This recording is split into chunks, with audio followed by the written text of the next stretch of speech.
Kristen, and you're listening to Podcast and Amplify, a podcast for women entrepreneurs who want to amplify their voice and brand through podcasting and grow a wildly successful business. I'm the executive producer and host of 2 shows and an entrepreneur, and I love helping women grow their visibility, mindset, and business to the next level. Each week, I share tips on how to launch and leverage your podcast, and I'm bringing on the very best business leaders to give you advice on how to build your business empire. Let's amplify your voice and business.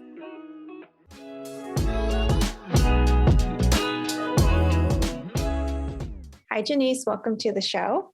Thank you so much for having me. So I want to read a little bit of your fabulous bio so people know all the great things about you. Jannese Torres-Rodriguez, she's a nationally acclaimed Latina Money Expert, speaker, and business coach. After an unexpected job loss, she became an accidental entrepreneur, which led her to create a 6-figure Latin food blog, Delish D'Lites, which we'll get into a little bit more on the show here because we're here to talk about how to make money with a podcast. Now she helps her clients and listeners build successful online businesses that allow them to pursue financial independence and freedom. Jannese is also on a mission to educate marginalized communities on topics like entrepreneurship, investing, and building generational wealth through her award-winning personal finance podcast, Yo Quiero Dinero, which has received a Plutist Award. And she's also been featured on Telemundo, NPR, BuzzFeed, Business Insider, all the places. So again, welcome to the show. And I wanted to start with you giving us a little bit of story background around your path to becoming a blogger. Yeah, absolutely. So I always tell folks I'm an accident entrepreneur because this was not part of the plan. I am a Latina, first generation, oldest of 2, and my parents gave me very specific instructions: go to school, get a job, work the 40-something year career, get the pension. And so honestly, I never imagined myself being an online entrepreneur. But what happened was I was in my mid-20s and really just found myself completely dissatisfied with my career. I was like, I don't think I can do this for another 30-something years. So I was an engineer, and I followed my father's footsteps in that way. But honestly, I just didn't see myself doing it for any, considerable amount of time. And so I saw people doing something that I thought would be really interesting, which was blogging online. This was back in 2012, 2013. And I have always been a foodie. So I've always been in the kitchen with my mom. That's like my sanctuary, if you will. And I thought to myself, if there are other people that are doing this on the internet, why couldn't I also do this? So I started teaching myself the ins and outs of blogging, watching a lot of YouTube videos, reading a lot of other people's blogs, and just really starting to understand how are they turning this into a business. And I started DIYing everything. I taught myself how to build a website. And then I started teaching myself how to monetize it, learning about things like affiliate partnerships and brand sponsorships and display ads and SEO and all these things that I didn't know anything about. Didn't know there was a whole world of people out here making money on the internet. And it was an entry point to the world of online entrepreneurship that honestly changed my life and has set me up for all the things I've been able to do today. It sounds like you hadn't had a lot of writing experience prior to blogging. So does that not really a prerequisite for bloggers, or what are your thoughts on that? So I've always been a good writer. That was one of my favorite subjects in school. So it was a skill that came naturally to me. And as somebody who's introverted, I've always been more into the books and reading and writing than I am about, doing YouTube videos or being on camera. And so for me and my personality, that just made so much sense to me because I was always already online writing. I even had and this is me dating myself now as what do they call it? A geriatric millennial, where, I used to have a website called a page on MySpace where, you would write diary entries. And there was even a website back in high school called Zanga that was an online diary. And I would just go and write on there. So that was always a natural form of communication for me. And so that was easy in that sense. Yeah, I can relate. I was a literature major, so I really love words and I was in communication. So writing came naturally to me. But it's funny listening to you. It's like, oh, blogging's like the gateway to all these other things because I did the travel blog and then that lent into the podcast. But I think that, yeah, the blog can be definitely that entry into just communicating and expressing yourself online. Absolutely. Yeah, I totally agree with you. I think it's just a way for you to start exercising those creative muscles that can then open up your mind to whatever else is possible out there. Yeah, definitely. And that muscle of creating a cadence of content, because you're going to have to do that no matter what you do, if it's a YouTube channel or a podcast, et cetera. So I want to talk about where should our listeners focus if they want to start a blog. I guess blogging feels like a very 2013, 2014 kind of thing. So that's why we wanted to talk to you, because I'm curious about in today, 2022, how do you start and launch a blog and then make it profitable? Yeah. So I always laugh when I hear people that are like, well, blogs are dead. And I'm like, I'm pretty sure you've read a blog in the past 24 hours if you've been online, because that is the majority of websites that are on the internet. Right. And so this idea that somehow blogging is dead, it's just, no, it has evolved. It is not the same as it is in 2013, but I mean, what is the same? The Instagram of 2008 is not the Instagram of 2022. And I think it just emphasizes this idea that, like, as a creative, you have to adapt to the environment under which you're operating and creating. Like, it's going to evolve. Technology is going to evolve. And what's important about a blog that is still relevant today in 2022 is that it is the only piece of internet real estate that you actually own.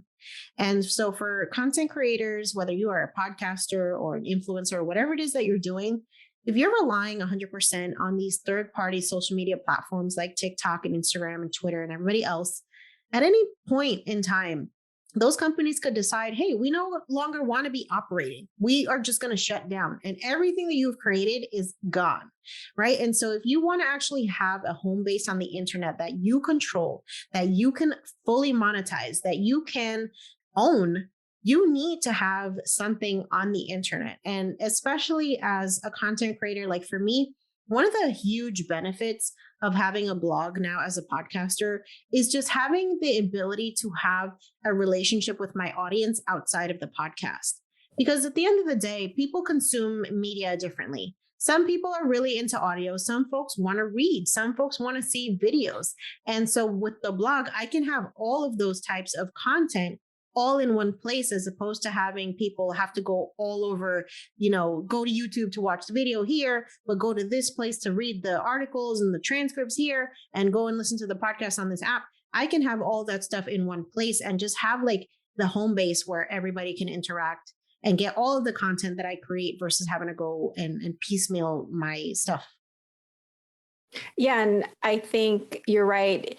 It does, especially from coming from a podcaster's lens. It's like, how am I going to continue that conversation off the podcast? Because obviously they can't respond to me in real time when they're listening to the podcast. So where am I going to send them so that they can see my other things, what I'm doing, and I get to control, what that is, what that looks like. So I love how you talked about the evolution of the blog, and it does evolve, and it always is going to be something that you have control over, which is so important. So when people are first starting out, are there 2 or 3 things that they should focus on? Is there a mindset they need to have around blogging as a business? Yeah, for sure. So when we're thinking about a hobby versus a business, the first thing you have to know is like you have to start getting comfortable charging, because otherwise you have a hobby if you're just doing something for no money. And there's nothing wrong with that. Like, maybe you just want a creative outlet that you can go and hang out and do whatever, but you don't necessarily want to turn it into a business. If you want to make money doing something, you're going to have to get comfortable asking for money. And that includes learning how to market yourself in a way that is authentic to who you are and who you want to attract. I think a lot of folks get stressed out because they see people, let's say on TikTok, and they're like doing dances or whatever. And it's just like, do I really have to do that? And it's like, no, you don't have to do that. If that's not who you are, like the last thing I want is for you to show up inauthentically.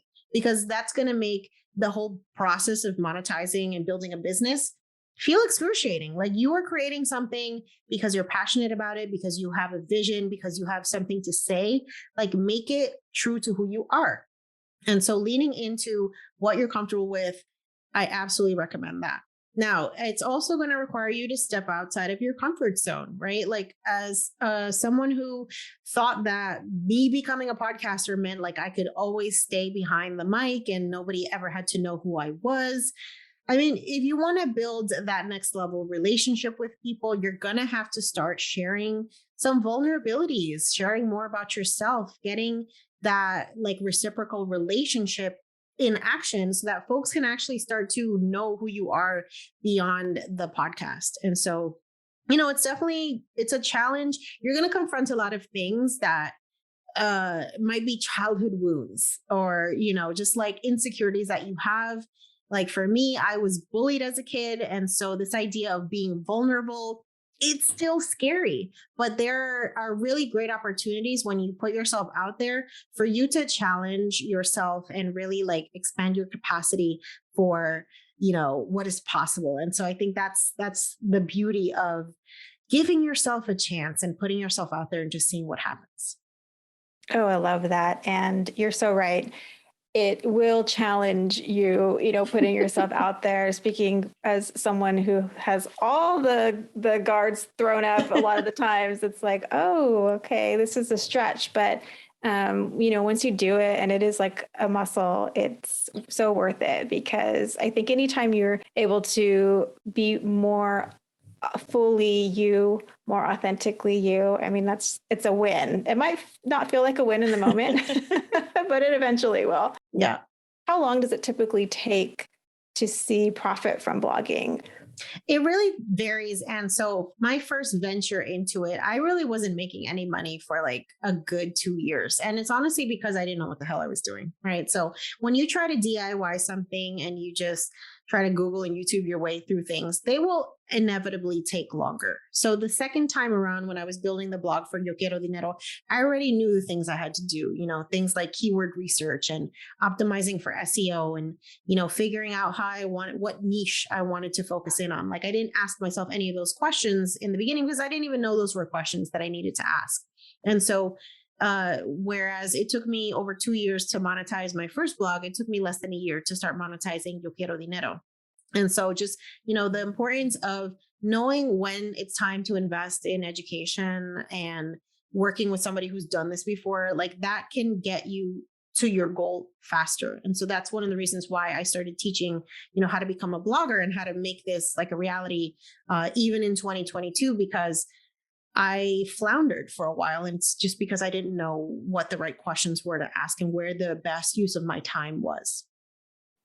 Yeah. And I love that you started one blog and then used all that experience for the second one to just get it profitable so much faster. And I think that's a good thing for listeners to hear because sometimes our first attempt, it may not be a bad attempt, like it may have been successful, but just knowing that if it's still not the right fit, you can take all those learnings and apply them to something new and probably better because you've done that work and you've grown and now you're doing something different. And using your example, it just happens so much faster because you built on that experience. Yeah, for sure.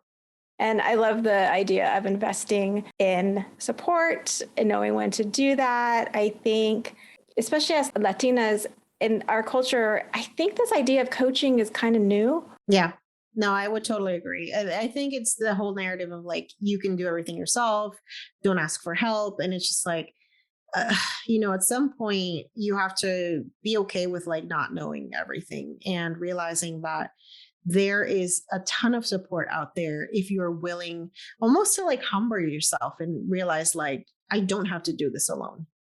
Yeah, I don't have to take it all on, put it all on my own shoulders. And actually, I know personally what I've had to learn that hiring support coaches is what's going to be that like catalyst that just launches you. But it's a totally different way of thinking than what I know I was raised with.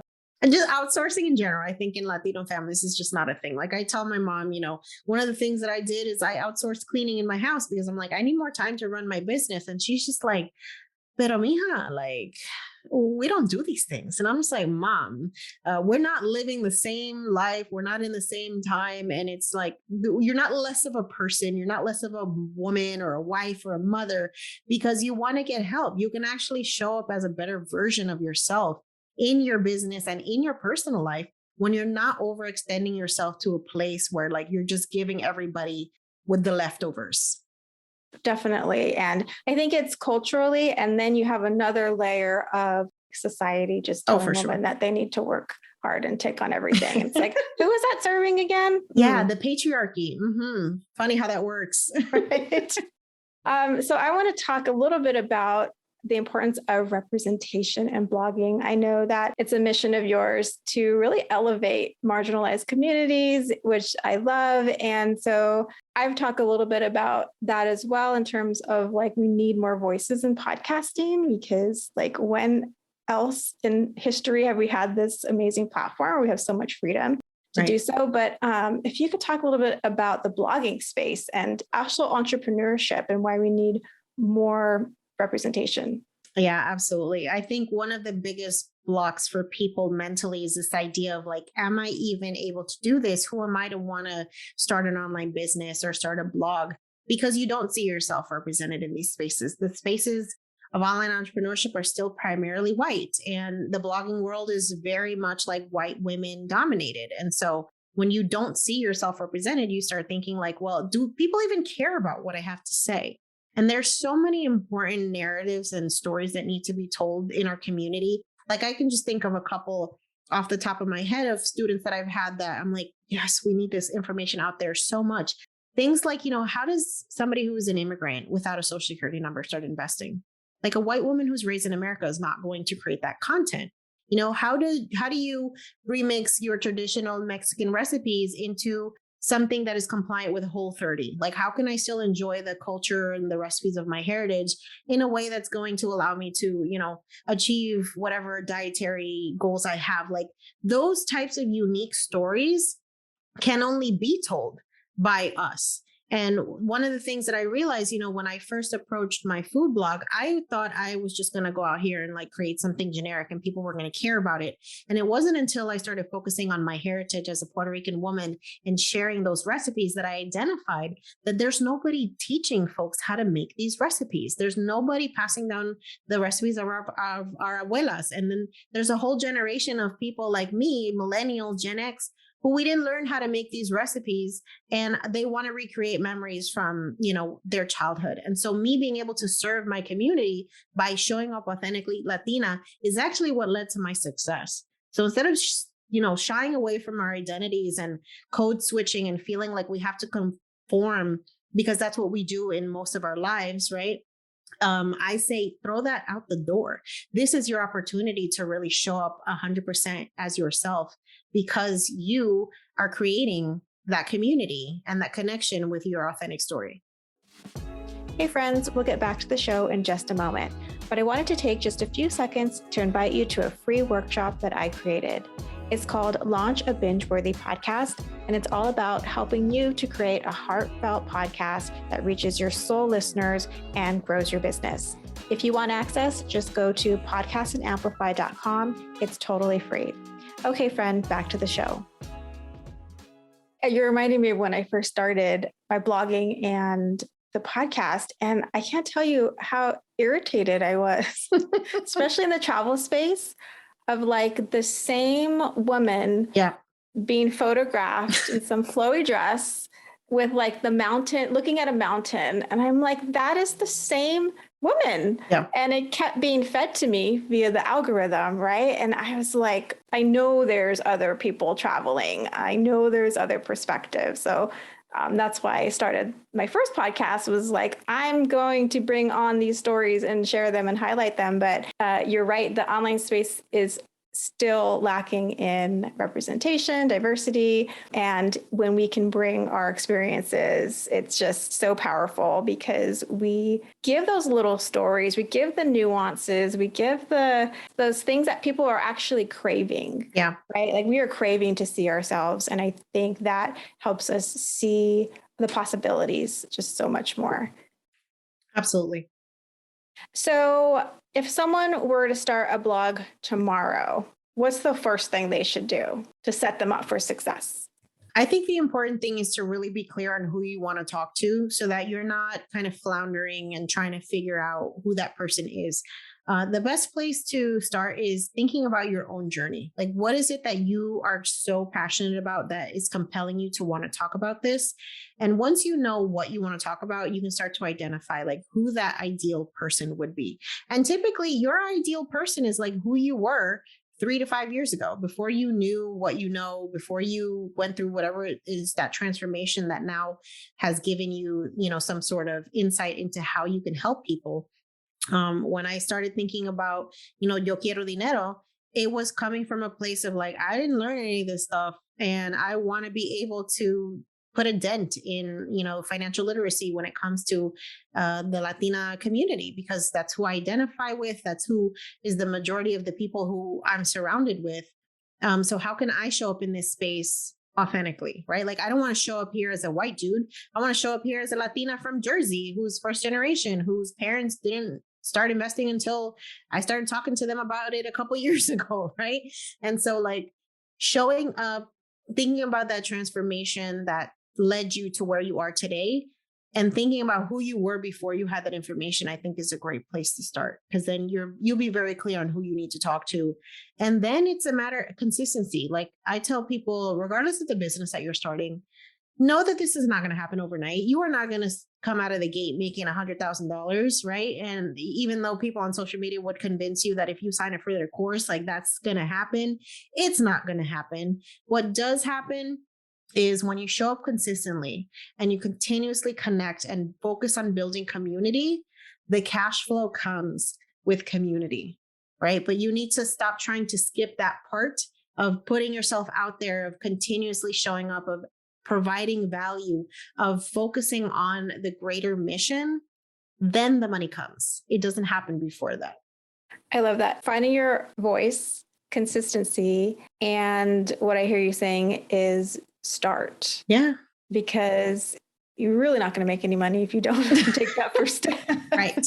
Yes. At some point, the, analysis paralysis becomes real, and it just ends up stopping you from, starting anything. And this idea that we have to get everything right. We have to have the logo. We have to have the perfect website. We have to have the, social media equipment and the brand new phone. Listen, I started taking pictures on my ridiculous iPhone 5, no lighting. I didn't know anything about food styling. I didn't know anything about building a website. And I learned along the way. Like, giving yourself permission to be an entrepreneur is giving yourself permission to revert back to the time in your life when you were a child and you were allowed to experiment and play without the pressure to perform and deliver a perfection. And I think that's what so many of us have lost their connection with. We've lost connections with our inner child. And I invite you to just become an entrepreneur, to give yourself the permission to experiment and invent without the pressure of, perfection. Yeah, and permission to learn. And when they say enjoy the process, I mean, that's really what they're talking about, is enjoying the trying and messing up and trying again. And yeah, definitely. Love that. So I want to make sure that people know where they can find out more about you. I know you have is it a course or a workshop around starting a blog? So you can share all that fun stuff. Yeah, absolutely. So you can find me at yoquierodineropodcast.com. You'll find all my social media links there, as well as all the episodes that we have released so far. If you want to learn more about my 6-week program, it's called Jumpstart Your Blog Bootcamp, and our next cohort starts March 7th. So if you want to find out more about that, you can go to blogmoguls.com. Perfect. So we'll link to all of those things in the show notes. I actually just subscribed to your podcast. I had listened a few times, but I'm like, I got to get it on the subscription. Yes. Because then I'll know when they come out. Then you don't miss anything. And the topics are amazing, actually. I'm like, I'm going to be like master level in the know about finances after I go back and listen to all these. So I love that. Yeah, I'm excited. But thank you so much for taking the time to come on the show and just share your story and tips for starting a blog. Thank you so much for the invitation. If you loved today's episode, please subscribe so you don't miss a show. And rating and reviewing this podcast is the best way to help support us. Always remember, your voice and what you have to offer is needed in the world. Until next week, take care.